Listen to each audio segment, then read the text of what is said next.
Selamat siang Bapak Ibu dan semuanya. Hari ini saya mau share mengenai kasih Tuhan yang tidak pernah gagal.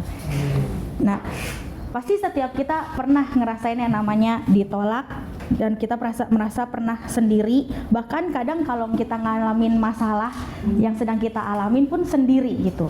Tapi kalau kita bisa share tentang Hagar, di mana kasih Tuhan itu terjadi dalam hidupnya Hagar.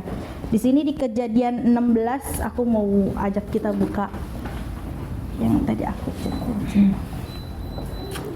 Jadi di Kejadian 16 ayat 8 sampai 9. Maksudnya aku ceritain dulu ya, Hagar itu kan kita tahu tuh budaknya Sarai, di mana tiba-tiba dia disuruh mengandung anaknya Abraham karena Sarai itu mandul gitu. Tapi kalau misalnya di silsilahnya si Hagar itu, kalau kita jadi POV-nya Hagar, maksudnya kita bisa aja nolak. Tapi karena Hagar itu seorang budak, dia mau nggak mau harus nurutin apa kata tuannya. Tapi pada saat Hagar sudah mengandung, Hagar menjadi sombong. Yang tanda kutip kalau saya udah bisa buka ayatnya belum mungkin. Oh, nge-freeze ya. Kalau nggak saya bacain aja ya. Jadi ketika Hagar sudah berhasil mengandung, Hagar itu menjadi sombong dan jadi menjelekkan Sarai sebagai tuannya. Di mana di ayat 6 berkata, di Kejadian 16 ayat 9 sorry. Lalu pas ini ketika si Hagar itu udah pergi ke padang gurun dan maksudnya kecewa terhadap Sarai karena dia dijelekkan gitu. Jadi dia bilang kayak tiba-tiba malaikat Tuhan itu menghampiri Hagar, di mana kata malaikat itu berkata, "Hagar hamba Sarai, dari mana datangmu dan kemanakah kamu pergi?" Jawabnya, "Aku lari meninggalkan Sarai nyonyaku." Lalu malaikat Tuhan itu berkata kepadanya, "Kembalilah kepada nyonyamu, biarkanlah engkau ditindas di dalam kekuasaannya." Lalu kata malaikat lagi berkata, "Aku akan membuat sangat banyak keturunanmu sehingga tidak dapat dihitung karena banyaknya." Di ayat 11 juga berkata, selanjutnya kata malaikat itu kepadanya, "Engkau mengandung dan akan melahirkan banyak anak laki-laki dan akan menamainya Ismail, sebab Tuhan telah mendengar tentang penindasan atasmu." Di sini dikatakan bahwa Tuhan sudah mendengar penindasan terhadap Hagar, di mana ketika Hagar itu ngerasa sendiri, ketika Hagar itu merasa ditolak, tapi Tuhan udah mendengarkan apa sih kayak kesedihan Hagar yang Hagar alami. Maksudnya kayak Hagar udah nyerahin semua hidupnya, tapi karena Hagar udah mengandung dan berhasil, tapi Hagar malah diasingkan. Dan di situ kita bisa bilang bahwa kalau Hagar bisa aja, maksudnya kayak tanda kutip kalau misalnya Hagar gak melihat Sarai itu sama Abraham itu sebagai tuannya, mungkin Hagar akan benar-benar tinggalin si Sarai dan Abraham. Tapi ketika dia bertemu dengan malaikat, dia malah kembali lagi dan tetap mengandung anak yang sedang maksudnya dia sedang mengandung anaknya tetap dipertahanin gitu. Dan di sini kita juga bisa dibilang di Kejadian 21 ayat 17.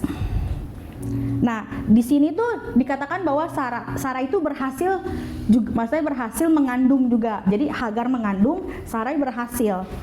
Dan ini kedua kalinya bahwa si Hagar itu mau diusir oleh Sarai karena kayak Sarai udah berhasil ngandung gitu, buat apa lagi ada Hagar. Jadi si Sarai itu menyuruh Abraham untuk mengusir Hagar. Dan ketika itu Hagar akhirnya diberikan bekal untuk dia pergi dari tempatnya si Abraham dan Sarai.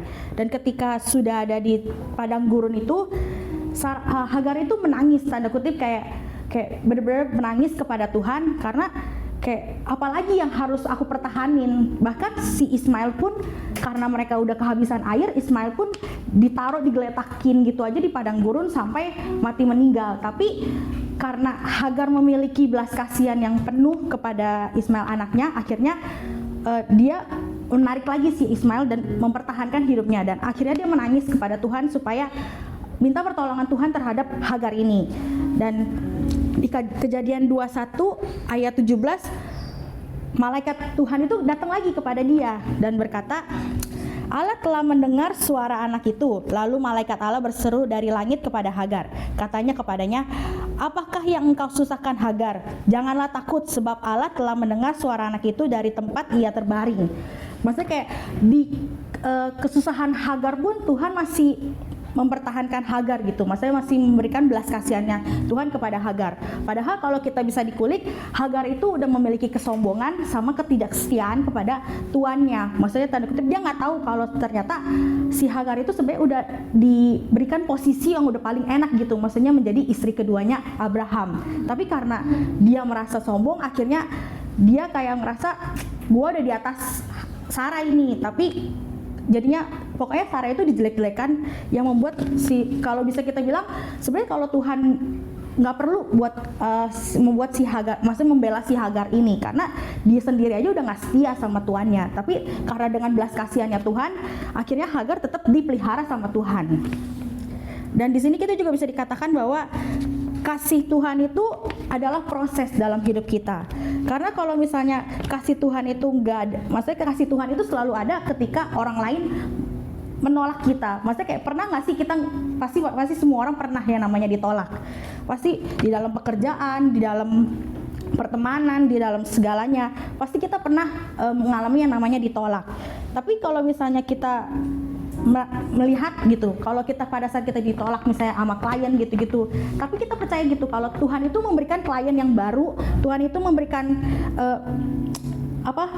berkat-berkat yang lain kalau ketika kita ditolak, karena kita nggak tahu berkat Tuhan yang berikan itu mungkin pada saat itu belum menjadi bagian kita, karena kita percaya gitu, maksudnya berkat Tuhan itu pasti ada waktunya, karena Tuhan tahu kalau misalnya kita dikasih berkat itu sekarang, mungkin kita juga akan menjadi Hagar gitu, sombong dan gak percaya, maksudnya tanda kutip, jadi meremehkan apa yang sudah Tuhan kasih kepada kita.